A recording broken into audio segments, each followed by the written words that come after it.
Lembrava com carinho dos tempos em que viajava com minha mãe até a fazenda de meu avô e de minha avó que ficava na região norte do Maranhão.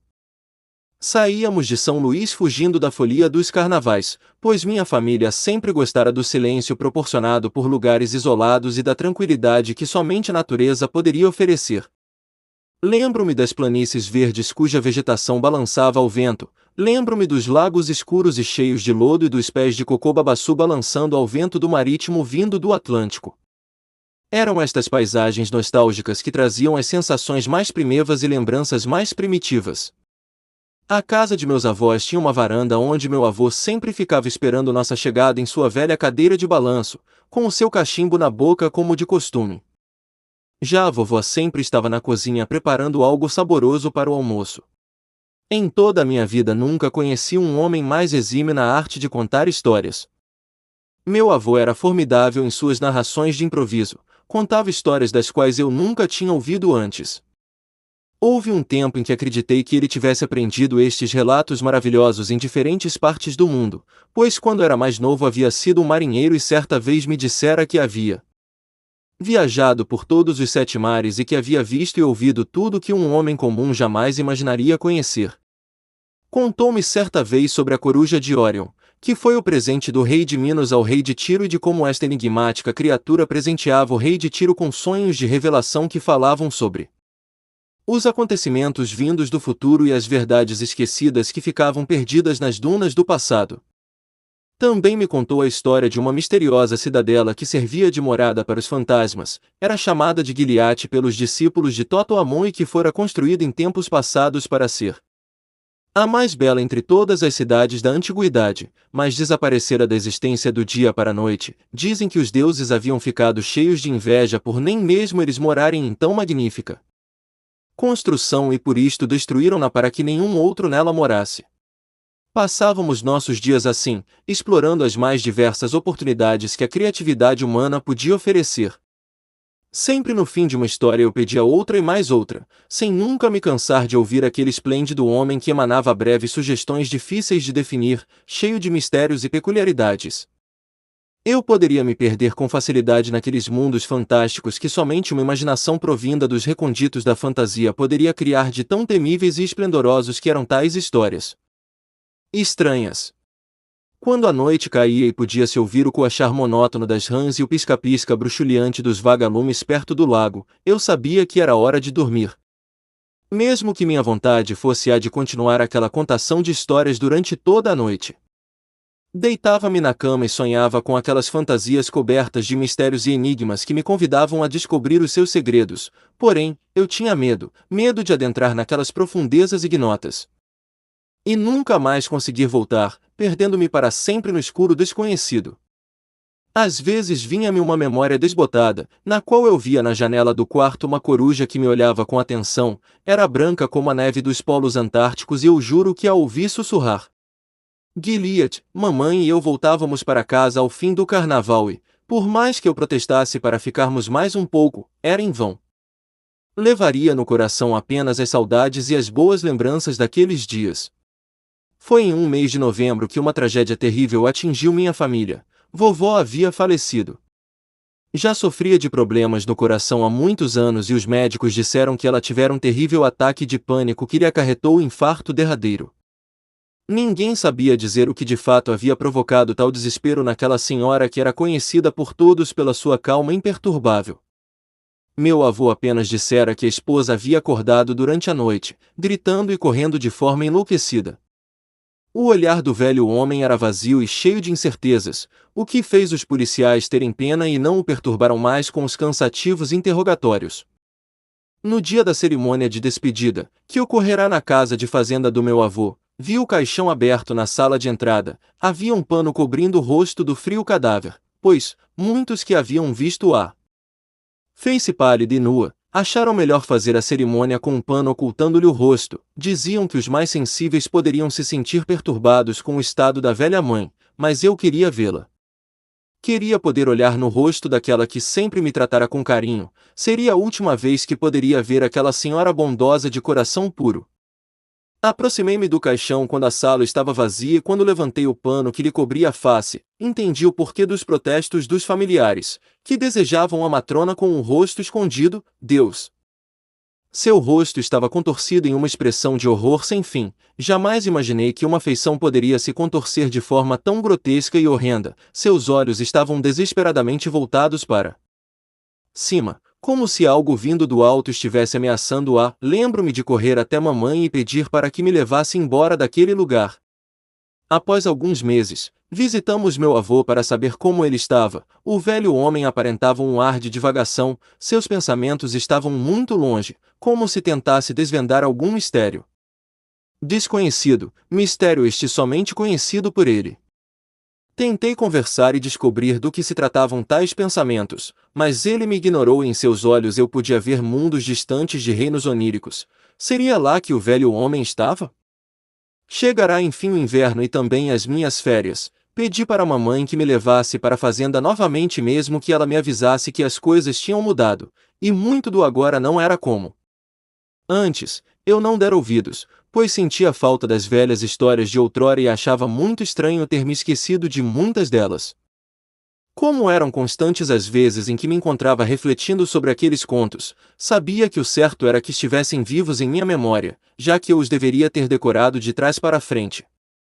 Chegamos no fim da tarde de sábado à casa de meu avô. Ele estava na sua cadeira de balanço como era típico, mas o sorriso caloroso de antes desaparecera. O rosto alegre agora se tornará um rosto sério de olhos profundos perdidos em divagações. Concedeu-me apenas o mais simples cumprimento quando fui pedir-lhe a bênção, e voltou aos seus pensamentos, balançando-se lentamente em sua cadeira. A noite havia chegado e as rãs coachavam no lago sob a luz onírica da lua. Não pude evitar e, enfim, tomei coragem para pedir uma história. Vovô fumava seu cachimbo e não me deu muita atenção, estava imerso em seus próprios pensamentos, enquanto olhava para os bosques escuros, que pareciam ocultar as bestas feras fantasiosas de tempos primitivos. Até que, depois de sua última baforada, ele voltou-se para mim com os olhos brilhando e disse: "Tenho uma história para contar, mas tem certeza de que quer ouvi-la?" Pensei por um momento no que responder, pois ele nunca fizera tal pergunta antes. Por que não iria querer ouvir tal história? O que ela possuía de perigoso? Imaginei logo que fosse uma história de terror, o que me deixou com mais ansiedade ainda, pois na minha idade já estava lendo os escritos de H.P. Lovecraft, Edgar Allan Poe e Robert W. Chambers. Então fiz que sim com a cabeça, afinal, não tinha nada a perder. Lembro-me de um sorriso pesaroso que apareceu no rosto do ancião. Ele olhou para mim como se olha para um tolo funesto. Pois aviso que esta não é qualquer história, é importante que a escute com toda a atenção, pois este é um aviso. Sua avó achava que você era muito novo para saber de tal coisa, mas eu sempre achei você muito esperto e que entenderia a seriedade da situação. Tinha sua idade quando ouvi este aviso pela primeira vez de meu pai e este ouviu do pai dele, e agora eu a repasso a você. Lembro-me de meu coração se agitando no peito. Afinal, do que se tratava aquilo? Por um momento achei que vovô estivesse me pregando uma peça de mau gosto. "Vovô, o senhor está me assustando, é brincadeira, não é?" Foi o que consegui falar. "Não é brincadeira. E é bom que tenha temor mesmo. Lembra-se da minha caixa de madeira com desenhos em relevo? Lembra-se dos entalhes estranhos gravados nela? Sim, você se lembra, já o vi olhando para ela antes. Era verdade que eu já havia tido contato com a caixa antes, pois certa vez lembro que, quando meu avô me disse que queria contar-me uma história muito diferente das que eu já ouvira antes, segurava a mesma caixa de madeira nas mãos. Mas no momento em que vovó apareceu na varanda, trazendo uma bandeja com os pãezinhos que haviam acabado de sair do forno, e viu o que o marido segurava nas mãos, ela gritou em um desespero cego e alucinante e deixou a bandeja cair no chão. Havia um horror inominável em seu rosto e achei por um momento que meu coração fosse sair pela boca com tamanho susto que tivera. Quando então ela se recompôs, chamou meu avô para uma conversa e percebi que eles discutiam de forma acalorada com relação àquela caixa. A maldita caixa! Ele nunca havia me permitido olhá-la antes, para ele não existia um objeto mais valioso. Eu me lembrava de como vovô ficou irritado quando me viu tentando abrir a caixa para ver o que tinha dentro e de como ele havia berrado, um berro gutural tão horrendo que por um instante achei que meu avô fosse algum monstro. Também me recordo de certa vez que ele flagrou a vovó tentando abrir a sua tão preciosa caixa, bateu nela, bateu com tanta força que a deixou as lágrimas no chão, e naquela vez o seu rosto ficará rubro de tanta raiva. Sim, eu me lembro da caixa, o senhor não me permitirá abri-la, falei de forma amedrontada.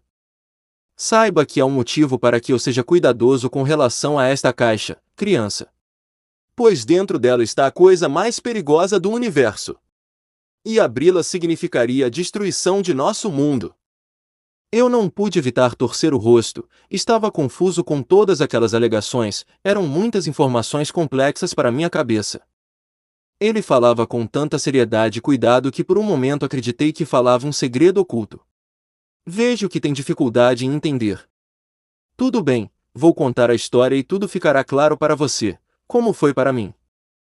Ele então pegou o cachimbo do bolso, o acendeu e deu um trago, a fumaça flutuou em minha volta em uma dança elementar que me hipnotizava.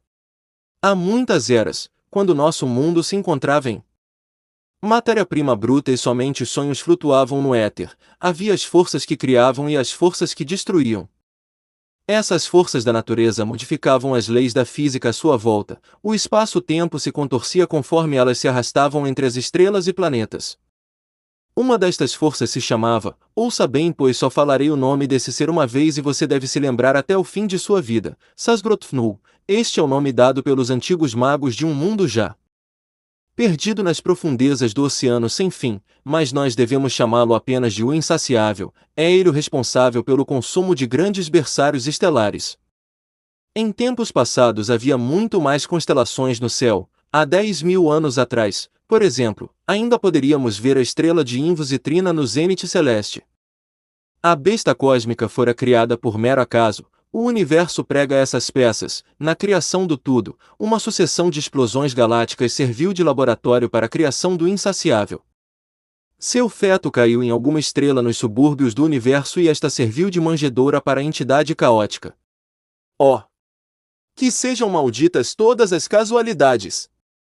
Pois em eras primitivas o filhote saiu de sua incubadora e estava faminto, engatinhava rumo a sistemas planetários que continham avançadas civilizações desenvolvidas e levava o caos e genocídio. Loucura e ruína. Os tolos na época do homem primitivo tiveram sonhos com o insaciável, fizeram estátuas em sua homenagem e sacrifícios para agradá-lo, buscando suas bênçãos e favores, tolos era o que eram. Mal sabiam que era melhor não chamar a atenção de uma criatura tão odiosa e esfomeada. Sedento pelo caos é o que o insaciável é. Quando percebi que a besta cósmica exercia influência em pessoas psiquicamente sensíveis, comecei uma busca imparável, procurando em muitos livros sobre estudos envolvendo telepatia e parapsicologia. Buscando alguma coisa que fizesse menção à besta. Então achei um caso de uma grande vidente chamada Ana Rosa, criada em uma família extremamente religiosa do sul do Brasil. Ela revelou em suas visões algumas coisas um pouco estranhas. Certa noite ela teve um ataque de pânico no qual começou a balbuciar palavras em desespero. Os presságios sobre o futuro que ela teve naquela noite foram registrados por seu marido e publicado posteriormente em seu livro, Maldito é o nome da besta gulosa, ela se banqueteia de constelações e se deleita com os astros carnais. Ó insaciável, és tu? Fugiste do Tártaro e agora queres vingança? O que vens fazer em nosso rumo? Descobriste os filhos que tanto odeias? Quanto tempo para nos destruir, filho do Hades? Ele está rumando em nossa direção, ele marcha de Aldebaran, sem descanso ele vem. Eu sei, sim, eu sei que os astrônomos apontaram seus grandes telescópios para o céu e relataram terem visto uma mancha titânica parasitando a estrela polar. Seus servos aqui na Terra comemoram sua chegada, acendendo fogueiras e fazendo sacrifícios humanos. Só eu sei onde ele está de verdade. Você quer saber? Eu digo. Ele está dentro da caixa. Meu avô havia me contado esta história, pois disse ter sonhado com a besta glutona há algumas noites passadas. Ele nunca imaginou que veria algo tão terrível em toda a sua vida e confessou-me que não conseguia dormir há 2 dias. Sentia que logo a morte chegaria até sua porta. Ele pediu-me desculpas por ter contado tal história medonha, mas acreditava que era chegada a minha hora de carregar o fardo que ele carregou por quase toda a sua vida. Você deve cuidar daquela caixa e prometer jamais abri-la, nunca. Prometa! Ele gritava quase sem fôlego. Eu, porém, me encontrava paralisado de tão assombrado que estava. Não conseguia dizer nada, encontrava-me tentando assimilar tudo o que havia ouvido. Ninguém tem o direito de apontar o dedo para culpar-me, afinal, como posso ser culpado de algo que nem eu pude compreender naquele momento? Anda! Anda, menino, prometa! Ele continuava a insistir. Certo, eu prometo. Foi o que pude dizer, finalmente cedendo aos seus pedidos. Jurei que jamais abriria aquela caixa, mas não entendia o peso de minha promessa. Eu havia falado palavras no vazio para ele. A caixa não pode ser destruída e não pense em jogá-la ao mar, ou no fundo de um lago, ou nas entranhas de uma caverna. Deve protegê-la e, quando chegar o momento certo, deve contar esta história ao seu filho homem. Agora vá para a cama, pois é hora de dormir. Lembre-se de tudo que lhe contei e nunca se esqueça do dia de hoje. Quando fui para o quarto e deitei-me na cama, só conseguia pensar no que meu avô havia falado. Lembro-me de escutar a cadeira de balanço rangendo na varanda e o som das palmeiras ao vento lá fora.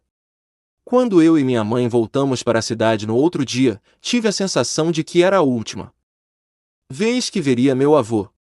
O que foi um presságio verdadeiro, já que ele teria um infarto naquela noite durante o sono.